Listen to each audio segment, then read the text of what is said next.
CM Nayab Singh Saini ने की press conference, कहा गुरुग्राम में ग्लोबल सिटी को किया जाएगा विकसित, हरियाणा के विकास में मील का पत्थर साबित होगी परियोजना।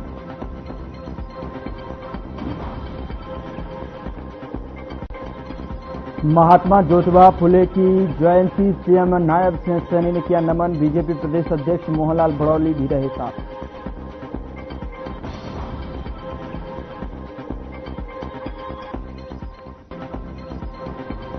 भिवानी में गांजे की खेप के 7 तस्कर गिरफ्तार, 7 किलो 516 ग्राम गांजा किया बरामद, क्षेत्र में बेचने की फिराक में था आरोपी।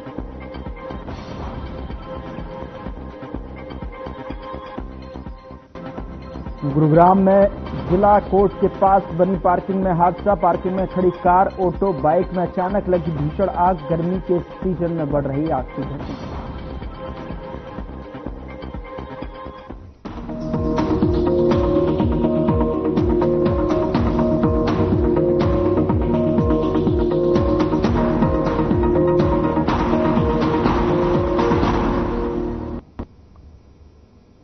नमस्कार, मैं हूं आपके साथ गौरव राजेंद्र। बुलेटिन की शुरुआत करते हैं। सीएम नायब सिंह सैनी ने गुरुग्राम में ग्लोबल सिटी को लेकर प्रेस कॉन्फ्रेंस की। उन्होंने जानकारी देते हुए बताया कि साइबर सिटी में ग्लोबल सिटी विकसित होगी और जो कि हरियाणा के विकास मॉडल में एक मील का पत्थर साबित होगी। इस सिटी में पानी की आपूर्ति सुनिश्चित करने के लिए 18 एकड़ में 350 मिलियन लीटर क्षमता का मास बैलेंसिंग रिजर्वायर बनाया जाएगा। परियोजना में लगभग जब ये पूरा तैयार होगा तो 1 लाख करोड़ से अधिक की निवेश की क्षमता इसकी रहेगी, जो लगभग यहां पर 16 लाख लोगों के जीवन को ये प्रभावित करेगी।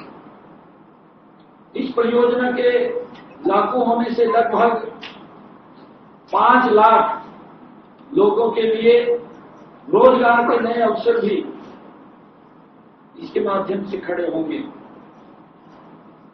और जैसा मैंने अभी कहा है कि यूटिलिटी टनल होगी, जिसमें वाटर पाइपलाइन, इलेक्ट्रिक केबल और अग्निशमन की सेवाएं, लाइटिंग सिस्टम, वेंटिलेशन सिस्टम और फायर डिटेक्शन, आर्थिक सिस्टम, ये प्रावधान इसके अंदर होगा। और ये लगभग 10.5 किलोमीटर के अंदर इसका जो ये टनल की यूटिलिटी टनल होगी, जिसके अंदर ये सारी सुविधाएं रहेंगी, वो इसके अंदर होगी। इस ग्लोबल सिटी में जो पानी की आपूर्ति को सुनिश्चित करने के लिए 18 एकड़ में एक 350 मिलियन लीटर क्षमता का मास बैलेंसिंग रिजर्वायर बनाया जाएगा, जो जल भंडारण के रूप में काम करेगा, इस सिटी की सुंदरता बढ़ाएगा और यह ग्लोबल सिटी के लिए 7 दिनों का बैकअप का इसके अंदर प्रावधान होगा कि अगर कोई दिक्कत भी आती है तो पानी की दिक्कत यहां ना रहे। इस ग्लोबल सिटी की एक और विशेषता यह रहेगी कि इसकी कनेक्टिविटी दिल्ली के अंतर्राष्ट्रीय हवाई अड्डे से केवल 30 मिनट की यहां से रहेगी और रेलवे स्टेशन आईसीडी से मात्र 20 मिनट की रहेगी। हेलीपोर्ट और मल्टी मॉडल ट्रांजिट से ये मात्र 10 मिनट की दूरी रहेगी। सड़क से इनकी कनेक्टिविटी एनपीआर, एसपीआर और सीपीआर और NH-48 से कनेक्टिविटी इसकी रहेगी। पर्यावरण को भी इस ग्लोबल सिटी में पर्यावरण का भी विशेष ध्यान रखते हुए लगभग 125 एकड़ पर ये ग्रीन जोन ये बनेगा। इसमें जो पौधे लगेंगे, जिसकी मैंने बात की है कि टेम्परेचर को मेंटेन रखेगा इसकी सुंदरता के लिए, और चाहे इसमें सड़कों की बात हो, चाहे बिल्डिंग प्लान्स की बात हो, इसकी सुंदरता भी। और इस बीच बड़ी खबर का रुख करते हैं। बड़ी खबर चंडीगढ़ से मिल रही है, जहां पर J&K के हाईकोर्ट के चीफ जस्टिस होंगे अरुण पल्ली। तो बड़ी खबर इस वक्त की आप तक पहुंचा रहे हैं। वर्तमान में पंजाब हरियाणा हाईकोर्ट में जस्टिस हैं। राष्ट्रपति ने आदेश इसके लिए जारी कर दिए हैं। चंडीगढ़ से इस वक्त की बड़ी और अहम जानकारी आप तक पहुंचा रहे हैं। वर्तमान में पंजाब हरियाणा हाईकोर्ट में जस्टिस हैं और ऐसे में उनको लेकर राष्ट्रपति ने इसके आदेश जारी कर दिए हैं। J&K के हाईकोर्ट के चीफ जस्टिस होंगे अरुण पल्ली।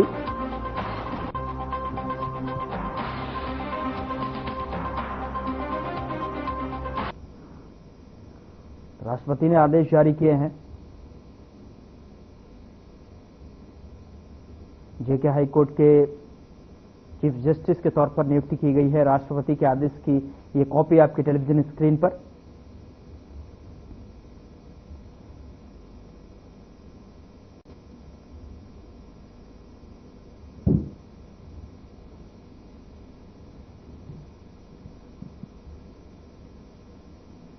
राष्ट्रपति ने आदेश जारी किए हैं और जिसकी कॉपी आपकी टेलीविजन स्क्रीन पर है। J&K हाईकोर्ट के चीफ जस्टिस के तौर पर अरुण पल्ली की नियुक्ति। और अभी अगर बात की जाए वर्तमान में वो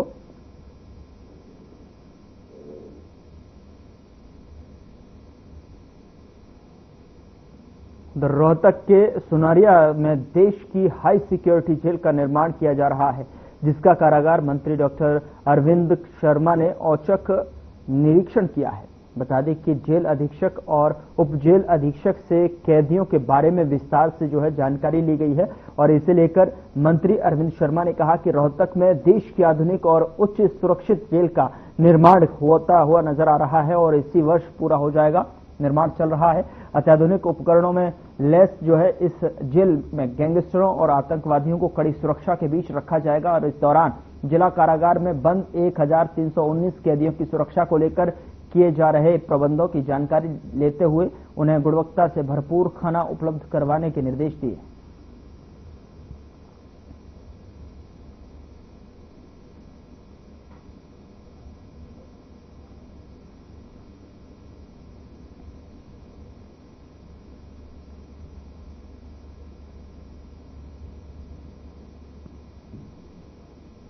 उधर हरियाणा से बीजेपी के राज्यसभा सांसद सुभाष बराला ने विनेश फोगाट को डबल इनाम देने पर कहा कि इस पर ज्यादा चर्चा करने की जरूरत नहीं है। चाहे देश की सरकार है या फिर प्रदेश की, खिलाड़ियों को मान सम्मान करती है और खिलाड़ियों के लिए जो भी सुख सुविधाएं हैं वो दी जा रही हैं, लेकिन इस पर राजनीति करना ठीक नहीं है। जो सुविधाएं खिलाड़ियों को मिलती हैं सरकार वो सभी को देगी और देती रही है। ऐसे में किसी के साथ में भेदभाव नहीं किया जाएगा। वहीं हरियाणा के नए बीजेपी प्रदेश अध्यक्ष कब तक बनने के सवाल पर उन्होंने कहा कि ये केंद्रीय नेतृत्व तय करेगा।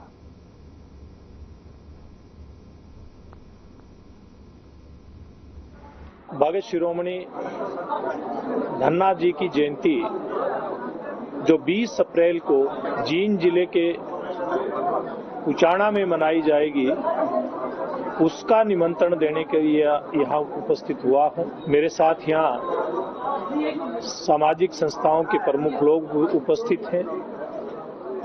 खाप पंचायतों से जुड़े बहुत ही हमारे आदरणीय पदाधिकारी यहाँ पर उपस्थित हैं और बड़ी संख्या में आमजन इस निमंत्रण की जो बैठक बुलाई गई इसमें उपस्थित हुआ है और एक विश्वास दिलाया है सबने मिलकर के कि उस दिन बड़ी संख्या के अंदर 20 अप्रैल को उचाना में पहुंचेंगे। उधर हरियाणा के यमुनानगर में प्रधानमंत्री नरेंद्र मोदी 14 अप्रैल को बाबा भीमराव अंबेडकर जयंती के उपलक्ष्य में एक विशाल जनसभा को संबोधित करेंगे। तो वहीं यमुनानगर में बनने वाले करीब 7,000 करोड़ की लागत से 800 मेगावाट थर्मल प्लांट की नई इकाई का शिलान्यास करेंगे, जिसको लेकर तैयारी अंतिम रूप में चल रही है। यमुनानगर पहुंची प्रदेश महामंत्री अर्चना गुप्ता ने तैयारियों का जायजा लिया, तो वहीं मीडिया को जानकारी देते हुए कहा कि यमुनानगर में प्रधानमंत्री Modi 800 megawatt thermal power plant के साथ में 100 करोड़ की लागत से बनने वाले बीपीसीएल प्लांट का भी शिलान्यास करेंगे, जो कि यमुनानगर में एक बड़ी सौगात के रूप में देखी जा सकती है। यमुनानगर में 3 डेयरी प्लांट हैं, जिससे अधिक गोबर वेस्ट होता है, और बीपीसीएल प्लांट लगने से एक दिन में 100 टन गोबर तो 125 टन कचरा प्रबंध किया जाएगा और बायोगैस के तौर पर इसका निर्माण होगा।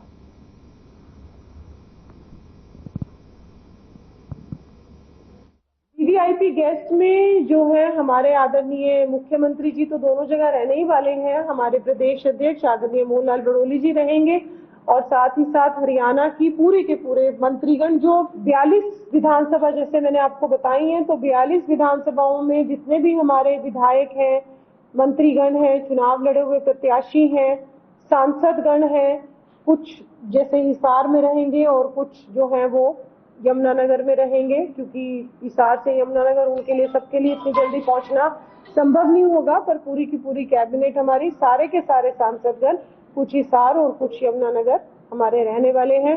और केंद्रीय मंत्री जिसका विभाग होगा वो हमारे पास अभी आ जाएगी सूचना कि केंद्रीय मंत्री भी कुछ रहेंगे, लेकिन उनकी सूचना बाकी जो हमारे हरियाणा के 3 केंद्रीय मंत्री हैं और सभी राज्यसभा के सांसद और लोकसभा के सांसद, वो तो जिनका एरिया जहां पर मोदी जी आ रहे हैं, कुछ हिसार और कुछ यमुनानगर, वो रहने वाले हैं।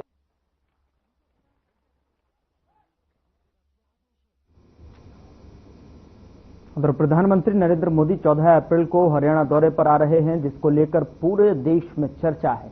पीएम के दौरे पर सिरसा से कांग्रेस सांसद कुमारी शैलजा ने सवाल उठाए हैं। उन्होंने कहा कि पीएम जो सौगात हरियाणा के लोगों को दे रहे हैं वो आधी है। इसके अलावा उन्होंने कहा कि जो काम हमने किए हैं वो बीजेपी आज तक अपने बताकर गिनवा रही है। उन्होंने कहा कि थर्मल पावर प्लांट पहले से चल रहा है, वो एक नई यूनिट का शिलान्यास करेंगे और इसीलिए यह आधी सौगात है।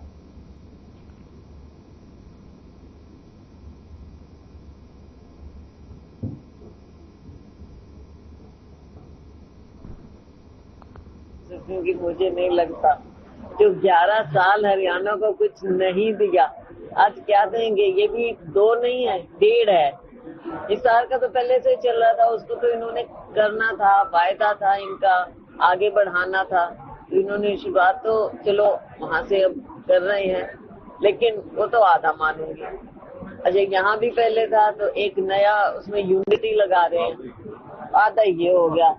तो भाई दोनों मिला के आधे और आधे, एक मुश्किल 2 विजिट में, 2 जगह की विजिट में एक चीज पूरी हो रही है। हम उम्मीद करेंगे माननीय प्रधानमंत्री जी से कि हरियाणा में आपने जो तीसरी बार सरकार जैसे तैसे भी बनाई है, तो हरियाणा को कुछ इसका, हरियाणा के लोगों को कुछ तोहफा तो दें, हरियाणा को तोहफा देकर जाएं, कुछ कोई नई बात, कोई नई हरियाणा के लिए आप क्या करेंगे। पुरानी चीजें गिना।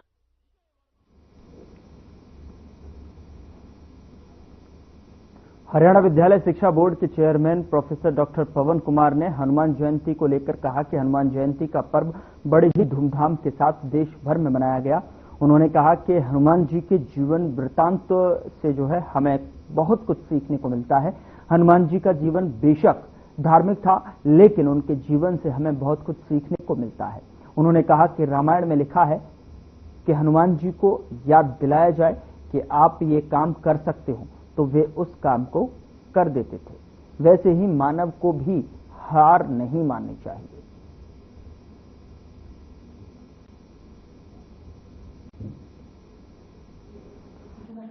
कि एकल ग्राम उत्थान फाउंडेशन जो समस्त अपने भारतवर्ष में 136 इनकी शाखाओं में हनुमान जयंती मना रही है, मैं सबसे पहले जो इनके फाउंडर हैं यानी बनवारी लाल जिंदल सुईवाला जी एजुकेशनल ट्रस्ट जो है, मैं उनको बहुत बहुत शुभकामनाएं देना चाहूँगा और बधाई देना चाहूँगा कि वे समाज में एक इतना अच्छा कार्य कर रहे हैं जो रोजगार उन्मुखी होने के साथ साथ लोगों को आपस में एक साथ जोड़ने का काम भी करता है।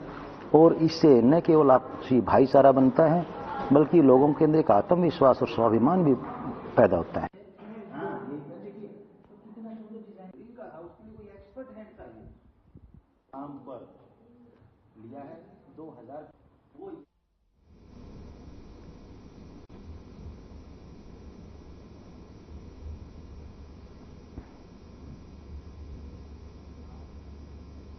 खबर सिरसा से है, जहां इलाहाबाद क्षेत्र में नशे की हालत में हुड़दंगबाजी करने के मामले में पुलिस ने 8 लोगों को काबू किया है। इसके बारे में जानकारी देते हुए थाना प्रभारी सब इंस्पेक्टर सुरेंद्र सिंह ने बताया कि इलाहाबाद थाना की एक पुलिस टीम गश्त और चेकिंग के दौरान पंचमुखी चौकी पर तरफ जा रही थी और आपको बता दें कि इस दौरान पुलिस जब पंचमुखी चौक के पास पहुंची तो सड़क पर सरेआम 8 लोग आपस में झगड़ रहे थे, जिन्हें शांति भंग करने के मामले में गिरफ्तार किया गया।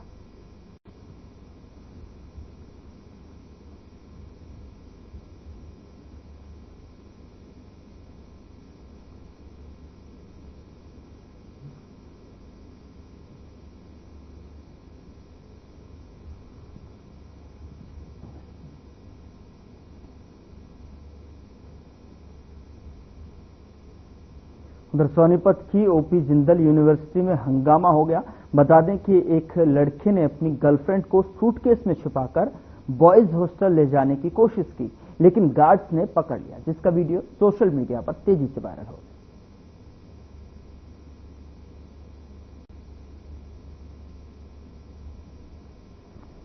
तो ओपी जिंदल यूनिवर्सिटी का ये पूरा मामला है, जहां पर गर्लफ्रेंड को सूटकेस में छिपाकर बॉयज हॉस्टल में दाखिल कराने का ये पूरा मामला है। और जैसे ही जो है इसकी भनक गार्ड्स को लगी तो उन्होंने उस सूटकेस को देखने की कोशिश की, सूटकेस की पड़ताल करने की कोशिश की और जैसे ही जो है सूटकेस को ओपन किया गया तो उसमें से लड़के की गर्लफ्रेंड निकली।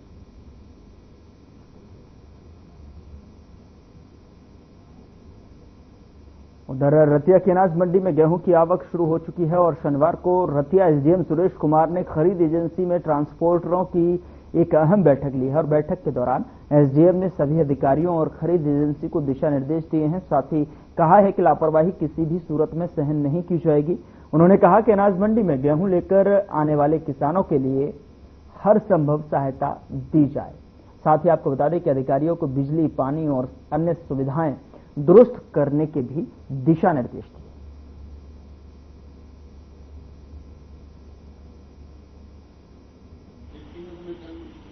गेहूं की परचेज के लिए आज मीटिंग हुई है सभी एजेंसियों की, वेयर हाउसिंग, फूड कॉर्पोरेशन और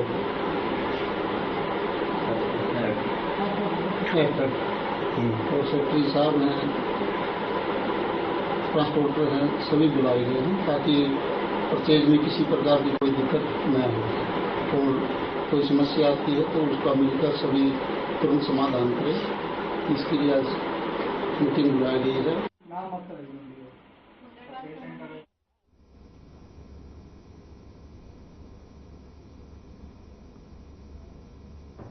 उधर साइबर सिटी गुरुग्राम के जिला कोर्ट के पास बनी पार्किंग में खड़ी कार, ऑटो और बाइक में अचानक भयानक आग लग गई। आपको बता दें कि आग के बाद मौके पर पहुंची दमकल विभाग की टीम ने आग पर काबू पाया। आग किस कारण से लगी अभी तक पता नहीं लग पाया है। आपको बता दें कि गर्मी के सीजन में आगजनी के ये हादसे लगातार बहुत संख्या में निकल कर आ रहे हैं। ऐसे में दमकल विभाग की समय समय पर लोगों को जागरूक करता रहता है और घटने पर तुरंत दमकल विभाग को सूचित करने के लिए जनता से अपील भी करता है।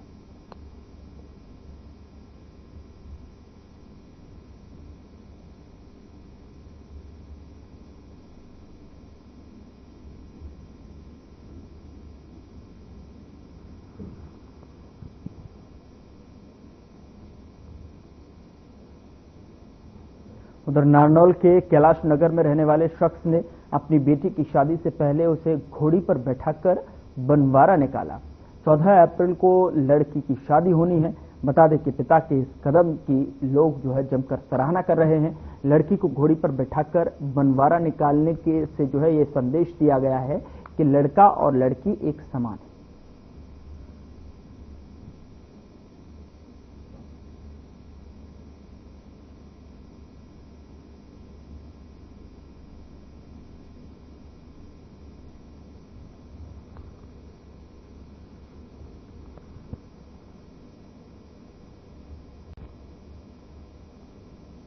राजकीय महाविद्यालय घरौंडा में युवक और सांस्कृतिक कार्यक्रम युवा और सांस्कृतिक कार्यक्रम के साथ साथ विभाग कुरुक्षेत्र की ओर से डॉक्टर पदम सिंह शर्मा कमलेश मेमोरियल काव्य पाठ प्रतियोगिता का आयोजन किया गया, जिसमें कि करनाल जोन के लगभग 13 महाविद्यालयों के विद्यार्थियों ने भाग लिया। आपको बता दें कि मुख्य अतिथि के रूप में विवेक चावला, निदेशक युवा और सांस्कृतिक कार्यक्रम विभाग कुरुक्षेत्र विश्वविद्यालय कुरुक्षेत्र ने शिरकत की है। तो इस मौके पर उनके साथ कुरुक्षेत्र विश्वविद्यालय में सुपरवाइजर्स युवा और सांस्कृतिक कार्यक्रम विभाग के डॉक्टर हरविंद्र राणा भी उपस्थित रहे। बता दें कि विशिष्ट अतिथि के रूप में डॉक्टर महेंद्र सिंह बागी, प्राचार्य शहीद उधम सिंह राजकीय महाविद्यालय इंद्री भी उपस्थित रहे। साथ ही कई विद्यालयों से आए कई गणमान्य लोग मौजूद रहे।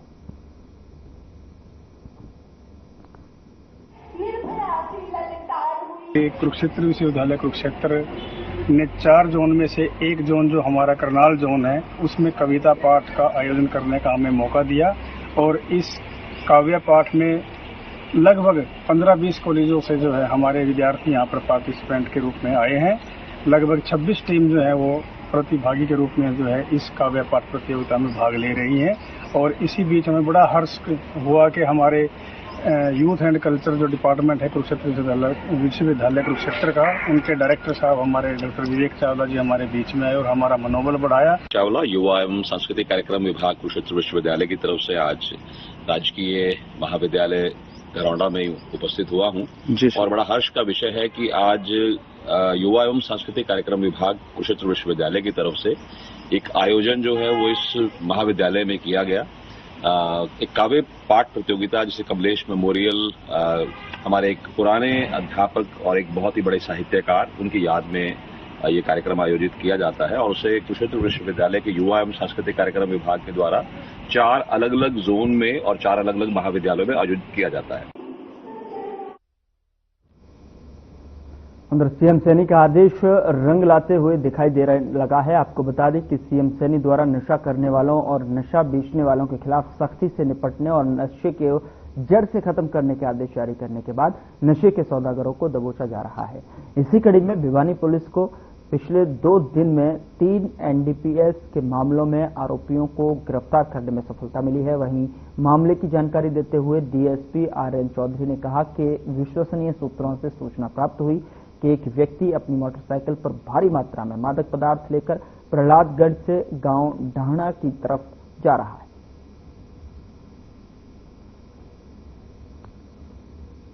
है। कल शाम को जो हमारी सीआईए 1 की टीम है उसमें एएसआई प्रदीप द्वारा कल ये रिकवरी रेड की गई है, जिसमें 7.5 किलो 500 ग्राम गांजा मिला है।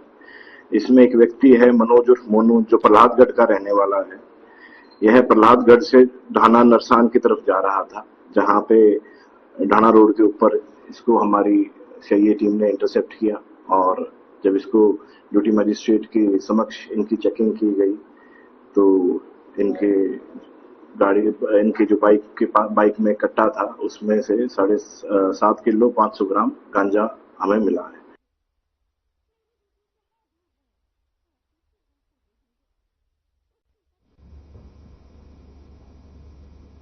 उधर कैथल में 38 गैर मान्यता प्राप्त स्कूलों और बिना अनुमति के चल रहे स्कूलों की लिस्ट जिला शिक्षा अधिकारी द्वारा जारी की गई थी, जिसमें इस स्कूल का नाम भी शामिल है। वहीं ये स्कूल बेसमेंट में चलाया जा रहा है, जिसकी एनओसी लेनी होती है और कमेटी बनती है।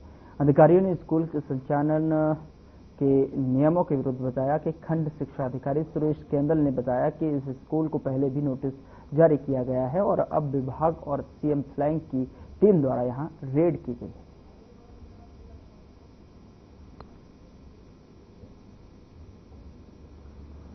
Mohan Kumar DSP CM flying Jind और कैथल। सर आज क्या कार्रवाई की गई है, कहाँ का रेड? आज हमारे पास जो कैथल में हमने 2 रेड किए हैं, एक पे नकली दूध के बारे में चिकाग एरिया में और एक स्कूल के बारे में इन्फॉर्मेशन दी हुई मान्यता के बारे में इलीगल चल रहा है। इसके डॉक्यूमेंट्स वेरीफाई कर रहे हैं। जो पहले 2019 का 21 का लेटर है उसमें इन्होंने नाम जरूर चेंज किया स्कूल का एसके ग्लोबल के नाम से।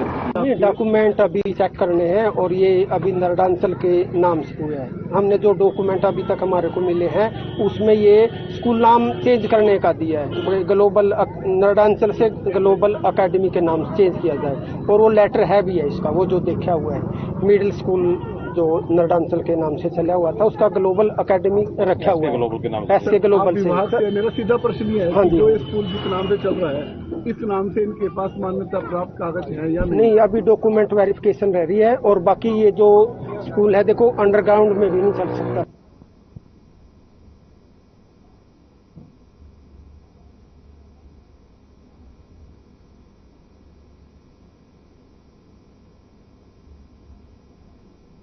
फिलहाल बुलेटिन में इतना ही। नमस्कार।